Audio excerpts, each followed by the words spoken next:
Welcome to the Transparent FX Academy. In this video, we will be performing a live analysis in the market from a swing trading perspective on a specific pair to see what kind of opportunities we can be looking for on the pair. Now, if you're new to the channel, I'm a top author on the TradingView platform and I share free education and analysis on all my platforms every single day. So I really suggest you subscribe to the channel so you won't miss out on all this free education, and I will see you in the video.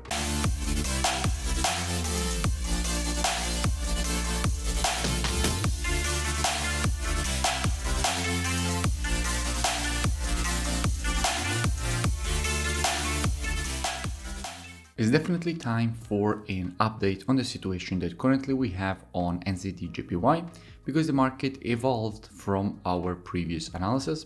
So it's time to make an update and see what kind of opportunity now we can be looking on the pair because the previous opportunity already played out. So let's make a full analysis. As usual, I will start from the monthly, weekly and daily timeframes to see the directional aspect of the pair, also checking the COT data to see what the biggest banks and institutions are currently doing in the market and how they are positioned. And then obviously we will go down and see what we have on our entry timeframes to see what kind of opportunity we can be looking for on the pair. Now, as usual, I will keep the analysis very educational so that you will learn while you are watching the analysis some very important concepts and also see what kind of opportunity we can be looking for on the pair by the end of the video. So let's start from the monthly time frame. Now on the monthly, clearly there is one major thing that we had already identified also in our previous analysis on this pair, which is basically the fact that here the market is testing a very strong bearish trend line from the monthly time frame.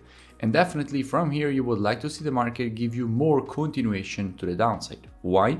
Because this is the pattern that the market currently has created. Down, up, lowered low, and then the market broke that level back to the upside.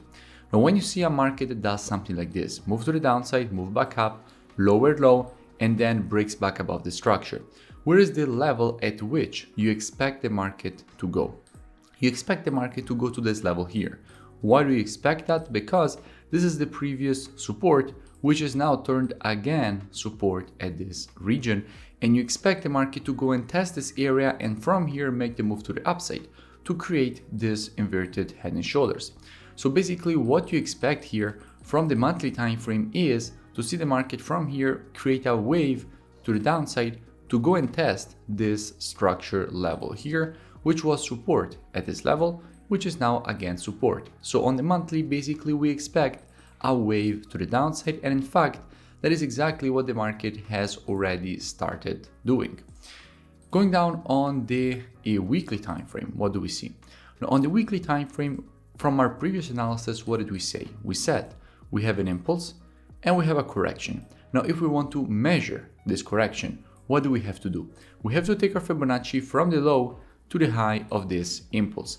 And if we take the Fibonacci from the low to the high of the impulse, we can see that the market retraced exactly to the 0.382 before starting the next impulse to the upside. However, it clearly failed to break above this high here and had started this move to the downside. Specifically, in our previous analysis, we had already identified the fact that the market had broken below weekly structure. Now, if you don't have a trained eye and you can't identify here the structure, an easy way to do it is basically go on the line chart. Okay, and on the line chart you can immediately see that you have structure here, this structure here, this angle that the market is creating here. On the line chart you will see the closes, specifically the weekly closes, since we are on the weekly time frame, and you can clearly see that we have structure here. And going back on candles, you can see that the market had already broken and retested this level with this wick here. So clearly on the weekly we had bearish structure after the market had failed to creating a higher high. Going down on the daily, what do we see? Now on the daily time frame, what did we say in our previous analysis? On the daily we said the market clearly created an impulse to the downside, followed by this retracement with a head and shoulders in it, left shoulder, head, and right shoulder, so impulse. The market created a head and shoulders inside of the retracement and broke structure to the downside. So definitely a very strong bearish pattern. And after this break, this is when we spoke about NZD/JPY, the market was here. And what did we say? we said from here, we want to see the market go to retest this structure before continue to the downside. This is exactly what we said. From here, we want to see a retracement to this level, and inside of here, this is where the opportunity is to bring the market lower for a good risk to reward. And that is exactly what the market did. And by the way, I will link in description this previous analysis so you can go and check it out for further reference and more free education. And now that the market has created the move that we wanted the market to show us, where is the next opportunity for this pair? Just a quick reminder, make sure you comment below and you let me know which pairs or topics you would like me to analyze or cover in the next videos. Now, before I show you that, let's go and give a quick check at what we have from a COT perspective on the NZD and on the JPY to see what the biggest banks and institutions are currently doing on these two currencies. Now, if we go and see what we have from an NZD perspective, what we can see. On the NZD, we can see that with the last reports, we went from a positive net positioning, meaning that we had more longs than shorts on the NZD from an institutional perspective, with 19k longs and 17k shorts, to a situation where we now have more shorts than longs, with 18k shorts and 17k longs. However, keep in mind that today we have a new report coming out, so it will be definitely very interesting to see what has been going on. Because if with the new report we see that institutions have added more shorts on the NZD and possibly even closed more longs, what we can expect is even more continuation to the downside, which is exactly what we expect, by the way, from the monthly time frame.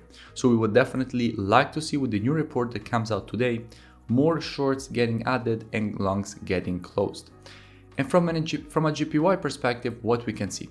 Now on the JPY, we can see that with the last reports, net positions didn't really change much. However, you can see that here they closed 10k longs and here they closed another 3.9k longs and added almost 500 shorts. However, it will be extremely interesting to see what comes out with the new report today. Why? Because on the JPY, as you know, the Japanese economy had a big hit. So definitely we should see JPY weakness. However, as I said already in our previous video, we're actually seeing JPY strength. Why? Because that could be one of the situations where you have a manipulation before the actual fundamental fact impacts the market. I'm quite sure you already watched that video. So that is exactly what is happening, by the way, exactly what we expected, the manipulation before the actual weakness. So it would be great to see during this manipulation to actually see institutions add more shorts and close more longs. That would be great because it means that we can expect some JPY weakness, which at the moment we are still not getting. And until we will not get the weakness here on NZD JPY, if the NZD continues to be weaker than the JPY and the manipulation will continue, we can expect more continuation to the downside. The first target to the downside before obviously the monthly target that we have is this zone here.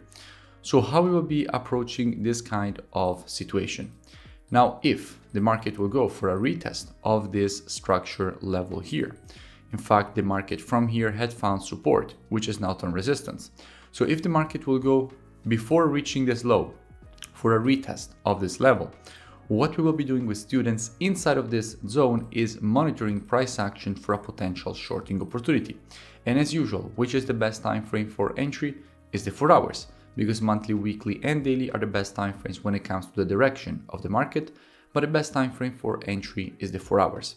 So inside of this area with students, we will be monitoring price action on the 4-hour time frame, waiting for the market to provide to us one of our valid entries. And as soon as the market will provide to us one of our valid entries, we will be taking a nice short with a very good risk to reward and very good probabilities for the move to the downside, completion of this impulse correction and impulse pattern to the downside, and for the market to actually reach this low area here. However, we must also see what comes out with the new reports that should come out today. If you enjoyed the video, make sure you smash that like button and comment below. It really does support the creation of more free education and analysis for all of you. Also, make sure you go and check out the mentorship program. You find it linked in the description. It's a very complete program. You first learn all the rules of my rule-based strategies and then you trade them live with me.